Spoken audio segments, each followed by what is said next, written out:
नमस्कार दोस्तों, स्वागत है आपका भूत जोन 24 के पहले लंबी कहानी वाले एपिसोड में।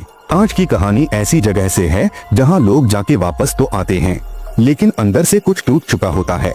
मैंने ये कहानी पहली बार सुना था वहां के एक लोकल केयरटेकर हरिडा से।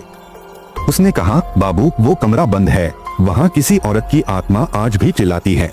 पहले तो मुझे लगा ये बस टूरिस्टन को डरने वाली एक लोकल कहानी होगी, लेकिन जब मैंने उस लड़की का पूरा केस सुना मेरी रातों की नींद उड़ गई।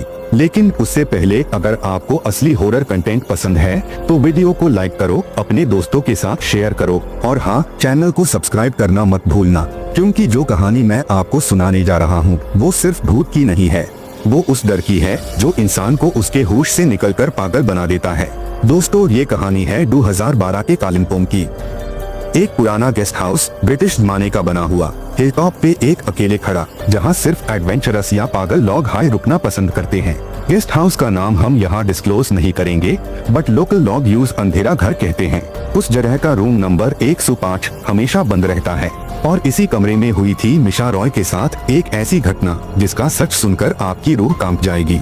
मिशा रॉय एक 25 साल की कोलकाता की रहने वाली बोल्ड फियरलेस ट्रैवल ब्लॉगर। उसका मोटो था go where no one dares to go, और वही उसकी जिंदगी की सबसे बड़ी गलती बन गई। अक्टूबर 2012 में मिशा ने अपने YouTube चैनल के लिए एक हॉन्टेड ट्रैवल सीरीज शूट करना स्टार्ट किया था। उसने कालिम्पोंग के उस गेस्ट हाउस में स्टे बुक किया जहां पहले भी कुछ लोगों के मेंटल ब्रेकडाउन या सेल्फ हार्म के केसेस आए थे, लेकिन मिशा ने किसी की नहीं सुनी।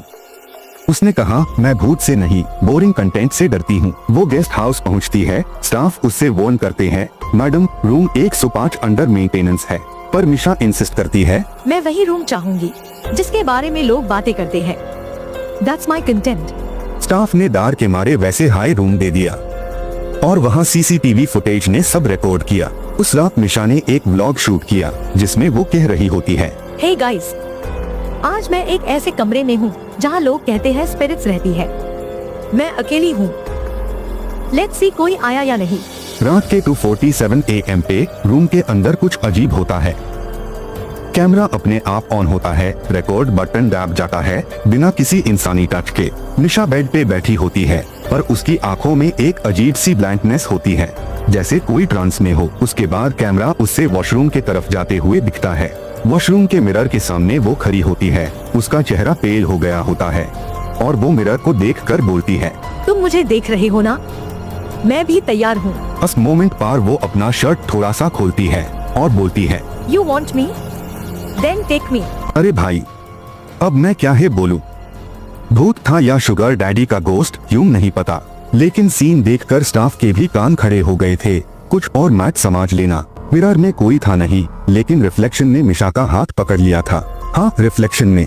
उसके बाद रूम की लाइट्स ब्लिंक करने लगती है, कैमरा स्टैटिक हो जाता है और एक डिस्टॉर्टेड फीमेल वॉइस सुनाई देती है, पिछले जन्म का वादा अब पूरा होगा। फिर मिशा का चीखना, चिल्लाना, दरवाजा पे जोर जोर से ठोकर मारना और कैमरा बंद। सुबह 6 बजे स्टाफ ने जाप नॉक किया, कोई रिस्पॉन्स नहीं मिला। दरवाजा खोला गया तो मिशा रूम के कोने में बेड के नीचे उल्टा पड़ा था, आंखें खुली लेकिन चीखने की कोशिश बिना आवाज के। उसकी आंखों से बस एक ही बात समझ में आई, वो कुछ देख चुकी थी जो उस दिमाग ने एक्सेप्ट करने से इनकार कर दिया। उसके हाथ पे लिखा था, I said yes to the mirror. Investigation हुई, पुलिस ने वीडियो फुटेज देखी, लेकिन उस मेमोरी कार्ड का वो पार्ट करप्ट था। सिर्फ एक 4 सेकंड का डिस्टॉर्टेड क्लिप मिलता है जिसमें वो आवाज बार बार रिपीट होती है, मुझे वापस ले चलो। मेडिकल रिपोर्ट ने लिखा, extreme psychological trauma, no drugs, no injuries. उस दिन के बाद मिशा कभी नॉर्मल नहीं हुई। आज भी वो कोलकाता के एक रिहैबिलिटेशन सेंटर में है और सिर्फ एक हाई लाइन बोलती रहती है। वो आईना अभी भी देख रहा है।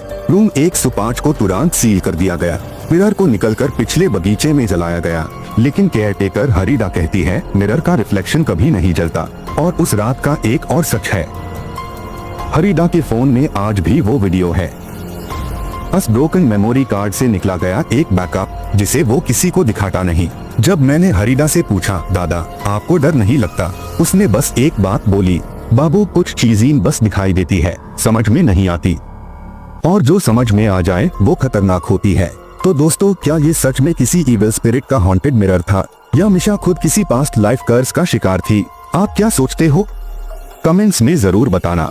और अगर आप भी रात को अपने रूम के मिरर में कुछ अलग सा महसूस करते हो तो एक काम करना, मिरर को कवर कर लेना, क्योंकि देखने वाले हमेशा हम नहीं होते। भूत जोन 24 पे ऐसी और असली कहानियाँ लाते रहेंगे, बस आप लोग सपोर्ट करते रहो। मिलते हैं अगले एपिसोड में, तब तक लाइट ऑफ करके मत सोना, क्योंकि अगर कुछ दिखा तो बच्चा लो, उससे इग्नोर मत करना, वो तुमसे ही मिलने आया है।